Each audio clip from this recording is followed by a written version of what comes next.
My name is Darian Kruja, and this is my case reflection presentation based on the Hess textbook case studies from through chapter 1 through 9. For this assignment, I selected the case that had the strongest impact on me throughout the semester. The case I chose is Honest Tea from chapter 4, which I believe offers some of the clearest and most realistic lessons about what small business growth actually looks like in practice, especially for a mission-driven startup trying to scale in a competitive industry. In the next few slides, I'll explain why this case stood out to me, how its organizational strategy supported growth, and the major lessons I took away from studying it.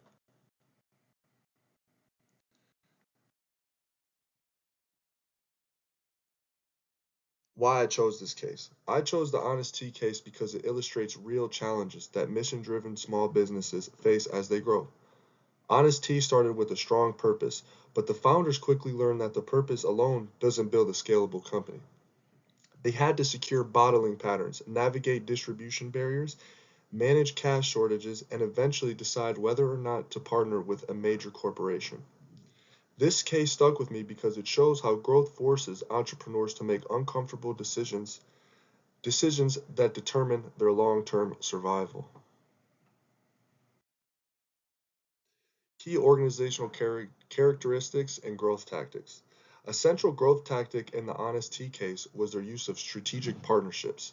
Instead of investing millions into their own factory, they outsourced bottling to specialized partners.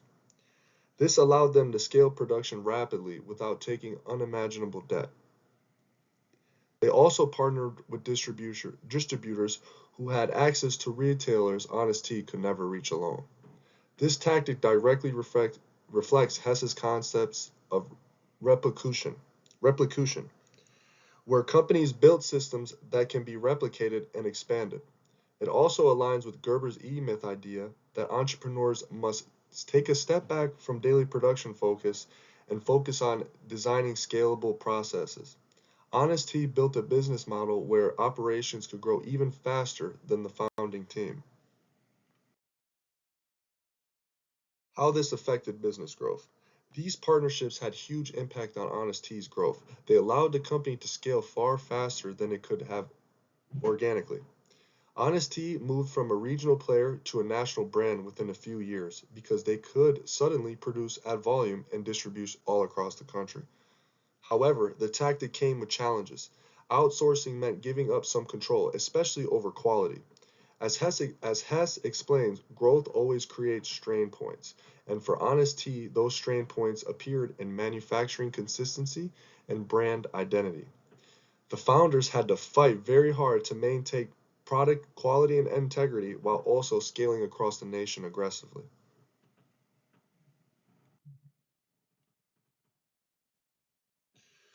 The two growth lessons learned. Growth lessons learned. The first major lesson I took from this case is that passion attracts customers, but systems are what make growth possible. Honest Tea could not have scaled nationally without replicable processes and strategic partners. The second lesson is that growth forces founders to give up some control. Seth Goldman had to trust bottlers, distributors, and eventually Coca-Cola to help this company scale. Growth requires confidence, but also humility. The humility to admit that you cannot scale your business alone.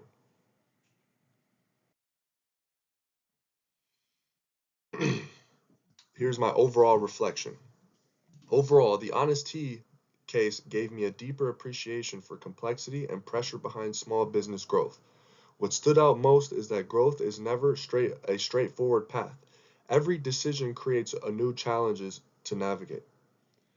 I realized how important it is for entrepreneurs to constantly evolve, shifting from hands-on operators to strategic leaders who guide the company through each stage of expansion, because as you expand, more problems will arise.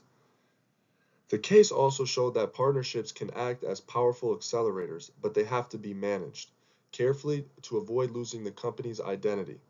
Honest Tea grew because it stayed committed to its mission while still embracing the system structure and external support it needed to scale.